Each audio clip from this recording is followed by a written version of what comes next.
All right, Morty, let's do it. Why don't you find a button on one of those keyboards and lay down some kind of beat? Rick, I think we need to cut our losses. We get our family and Portal out of here. Morty, good music comes from people who are relaxed. Just hit a button, Morty. Give me a beat. Oh man, okay, all right.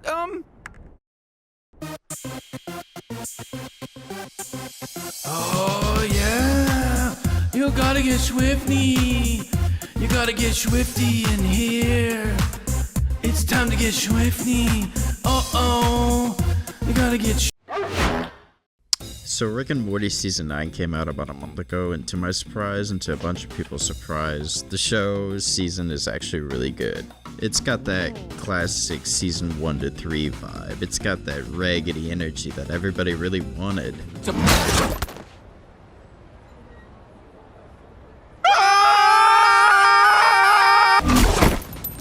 Now before I get hate, I'm not saying that seasons 4 through 8 were bad. I actually think there's a lot to enjoy in those seasons, like Rick and Morty's Thanks Politician Spectacular, whatever, where the president literally turns himself and the Marines into turkeys to stop Rick, or Final Dismythination, where Jerry gets a fortune cookie predicting that he'll pretty much just sleep with his own mom before Rick finds out that cookies from the Panda Express are just alien shit used to manipulate fate.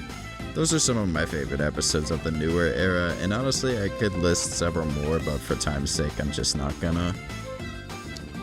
The problem, at least for me, is that seasons 4 through 8 weren't really bad, it's just that they were different. The other seasons were built around sci-fi adventures mixed with family dynamics and emotional moments, but the newer seasons started feeling much bigger in scale. Those multiverse episodes became like the main focus, especially with characters like Evil Morty and Rick Prime. Don't get me wrong, those stories were really interesting, but I think the show slowly lost some of its simple charm that made the earlier seasons so special.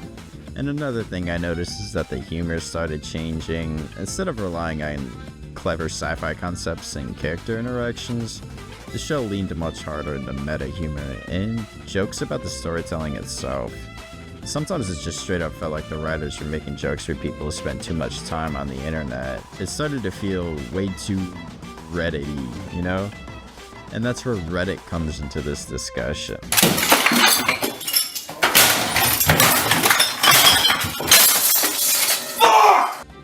I think a lot of fans point to Season 3 as the moment the series really peaked.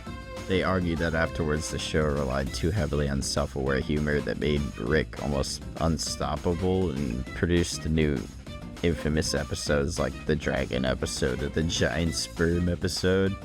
Those kind of became symbols of the show's decline, I guess. Then after Justin Roiland left before Season 7, some fans decided that the show was just permanently shit.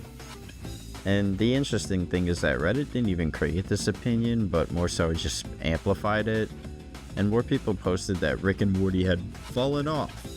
Those discussions gained thousands of upvotes and became impossible to just avoid. New viewers would see those posts before even watching the newer seasons, so they were exactly expecting the disappointment. Negative opinions naturally create more discussion online, which makes them seem like it's a majority opinion, even when they're not. Because here's the thing, plenty of people actually like seasons 4 through 8, including me, and critics have genuinely reviewed it pretty positively. And even on Reddit you'll see that they'll say that seasons 6, 7, and 8 are underrated. So I don't think the later seasons were failures at all. I think that they were just trying to become something completely different, which brings us now back to Season 9. What makes this season feel way more refreshing is that it seems to remember what actually made Rick and Morty so good from the first place. The show feels smaller again instead of just constantly trying to raise the stakes for another multiversal ending threat. It's putting more focus on the Smith family, the interactions, I guess. They've always been the heart of the show, if I could say that, and Season 9 finally feels comfortable slowing down and letting those relationships breathe. But that being said, not every member of the family does get the equal amount of attention. Summer has a few standout moments later in this season, but both she and Beth well, both Beths, feel kind of underused. Space Beth especially barely factors into any of this story. She mostly appears as a cameo, kinda.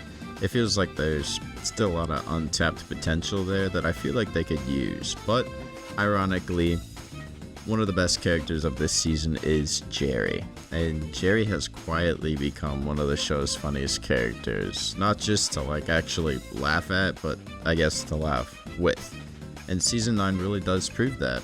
Episodes like Cherubud are elevated entirely because of Jerry's subplot, where his confidence is boosted to dangerous level.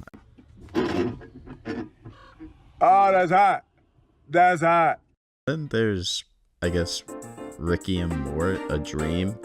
I don't know how to pronounce that, but it's where Jerry accidentally best friends a serial killer and somehow makes the entire situation even more ridiculous. You could pretty much just say that Jerry is the MVP of the show. Visually, the series is also firing on all cylinders. Episodes like Rick Fu Hustle feature some genuinely impressive action sequences, while I guess that one episode, the last Rick Forest, stands out with its jungle setting and unique sci-fi imagery. It's honestly easy to forget that this is an Adult Swim show. Like, seriously, the animation quality and scale it's very good. I'm super impressed. Overall, I don't think season 9 succeeds because it's trying to recreate the first 3 seasons. I think it succeeds because it remembers why those seasons worked in the first place. The sci-fi is fun again, and the family dynamic feels important. The humor doesn't constantly feel like it's trying to comment on itself. It just feels like Rick and Morty. And after 5 seasons of experimenting with bigger mythology, multiverse stories, and meta comedy, maybe that's exactly what the series needs.